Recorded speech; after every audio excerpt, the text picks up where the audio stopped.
8h15, Lévy sans interdit. Bonjour Elisabeth Lévy. Bonjour Patrick. La Bonjour vidéo de Sephora sur les hijabeuses, là, depuis 2 jours, suscite protestation et appel au boycott. Oui, alors vous en avez parlé hier. L'enseigne de cosmétiques qui appartient au groupe LVMH a donc publié une vidéo à la gloire des hijabeuses qu'elle suit, je cite, de leur routine de beauté, c'est comme ça qu'on dit Patrick, au terrain de foot. Et toutes sont coiffées d'un voile islamique de la marque Nike.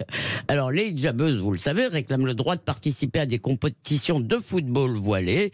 Le 29 juin, elles ont été déboutées par le Conseil d'État qui a prudemment jugé que chaque fédération faisait ce qu'elle voulait. Mais pour Sephora, je cite encore, ces femmes prônent le dépassement de soi, l'esprit d'équipe et de combativité et l'inclusion. Alors ça a déclenché un branle-bas de combat numérique. Beaucoup de musulmans et de sites islamistes par ailleurs ont applaudi. Il y a eu 12 000 likes en like, ça veut dire qu'on aime, en quelques heures. De l'autre côté, il y a eu quelques politiques comme Éric Ciotti, Nicolas Dupont-Aignan, Julien Audoul, et je voudrais citer la chercheuse au CNRS Florence Bergeau-Blaclair.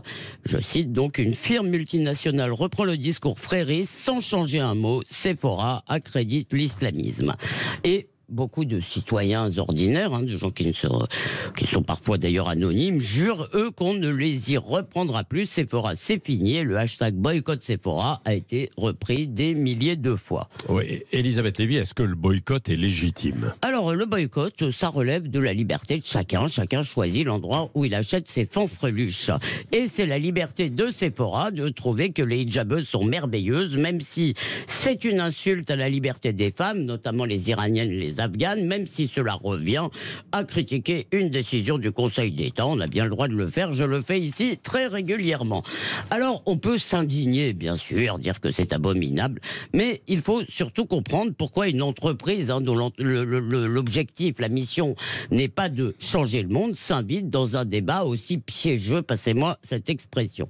Alors, peut-être y a-t-il une dimension idéologique, en tout cas chez les individus, chez les communicants qui ont pondu le clip, j'imagine, des trentenaires progressistes qui luttent contre la méchante extrême droite. Et ça doit aussi plaire aux vendeuses, dont beaucoup se plaignent de ne pas pouvoir venir travailler avec leur voile chez Sephora. Alors si Sephora défend le voile, alors même qu'elle-même ne vend aucun produit, il n'y a pas de maquillage halal, enfin en tous les cas pas chez eux, je crois. Donc elle vend aucun produit spécifique pour les musulmanes. Et bien ce n'est pas par conviction, donc c'est pour attirer et pour fidéliser les consommateurs musulmans pour des questions de profit. Eh bien, on ne va pas reprocher à des entreprises de vouloir faire du profit. Une personne morale, ça n'a pas de morale. Sa seule limite, c'est la loi, et aucune loi n'interdit à Sephora de prétendre que le voile islamique est un signe d'inclusion, même si ça nous enrage. Mais cet épisode, tout de même, prouve que la clientèle musulmane identitaire, dirais-je, celle qui pense que son identité musulmane est prédominante, eh bien, cette clientèle est stratégique pour les grandes enseignes de la distribution. Ça explique par exemple qu'au moment du Ramadan, le rayon librairie d'un hypermarché de Vélizy présente essentiellement des flopées d'ouvrages sur l'islam et le Coran. Il semble que pour le marché, le grand remplacement ait déjà commencé.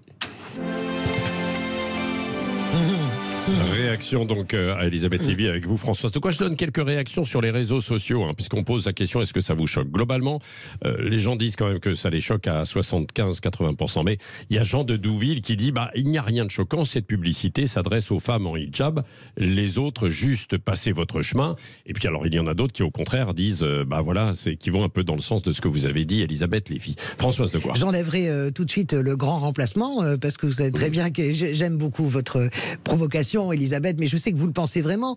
Après, Brasse parle de petit remplacement. Je ne suis absolument pour aucun boycott. Les gens qui boycottent, par exemple, Israël, ça m'insupporte. Je ne vais pas lancer le hashtag boycott Sephora. Chacun fait ce qu'il veut. Je suis quand même extrêmement... moi, je suis gêné. Je suis gêné par les hijabeuses qui veulent jouer avec leur hijab. Vous savez, moi, j'ai un modèle en tant que femme musulmane pratiquante, c'est Hasiba Boulmerka. Je vous rappelle cette immense championne algérienne. En 92 à Barcelone, elle gagne le 1500 mètres, la médaille d'or olympique, et elle fait le tour avec le drapeau algérien. C'est une fierté pour toute l'Afrique du Nord et puis pour le monde arabo-musulman. Mais Hasiba Boulmerka, elle explique qu'elle est très croyante, mais jamais elle ne mettra un voile sur les stades. En revanche, quand elle va à la mosquée, elle met son voile et elle est pratiquante. Voilà. pour moi, le modèle, c'est Aciba ou le Merca. Après, Sephora fait ce qu'il veut, ils font du business avec ce qu'il veut. Je suis assez d'accord avec Jean. Je comprends que ça puisse choquer, je comprends que ça puisse heurter. Je ne boycotterai pas, mais je me pose quand même des questions sur cette façon de faire du marketing par tiroir et encourager. C'est je trouve, le communautarisme qui... Non, Oui, mais c'est pardon. D'abord, Ouais. les hijabeuses, leur problème, leur objectif, c'est pas de jouer au foot, c'est de mettre le hijab. Parce que leur nom, c'est les hijabeuses. C'est plus important Non, pour mais elles que le foot. elles sont des bonnes sportives aussi, Elisabeth. Vous pouvez Peut-être, pas mais c'est l'enlever. pas ce que Vous pouvez j'essaye pas. de dire, Oui. pardon, Ouais. François. Ouais. Ça recommence. Pardon. Ça lui reprend. Attendez. Les hijabeuses, donc, sinon elles s'appelleraient autrement, mais vous voyez bien que c'est essentiel. Encore une fois, j'ai dit ça évidemment. Moi, je pense qu'on peut, à titre individuel, décider, vous appelez ça comme vous voulez, d'aller acheter dans d'autres magasins. Et personnellement, je le ferai sans doute, parce que vraiment, je trouve que cette façon de faire du business me déplaît. Et puis surtout, il faut opposer le business au business.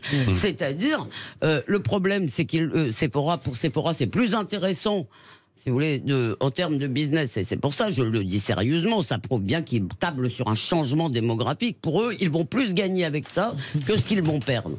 C'est-à-dire, ils vont perdre des gens qui vont boycotter, mais ça fait moins. Elle Voilà. était tout pour moi. Dans un instant, le témoignage de la mère de la jeune étudiante de 24 ans tuée chez elle à Marseille par une balle perdue. chagrin, cette affaire. Oui, c'est terrible. Mais alors, épouvantable, traumatique. Gérald Darmanin était donc hier à Marseille. Il veut mettre fin toujours au trafic de drogue. Bon, enfin, il le répète en boucle depuis des mois. Et depuis, c'est pas si simple, hein, évidemment. Mais il a mis un coup de pression aux consommateurs de drogue aussi. C'est Qu'est-ce ça que vous qui en est pensez? On va voir ça avec vous, Françoise de Gois, Elisabeth Lévy, dans un instant. Et vous, évidemment, au 0826 300 300, vous pourrez réagir tout à l'heure. L'invité politique dans 10 minutes, c'est Alexis Corbière avec Jean-Jacques Bourdin.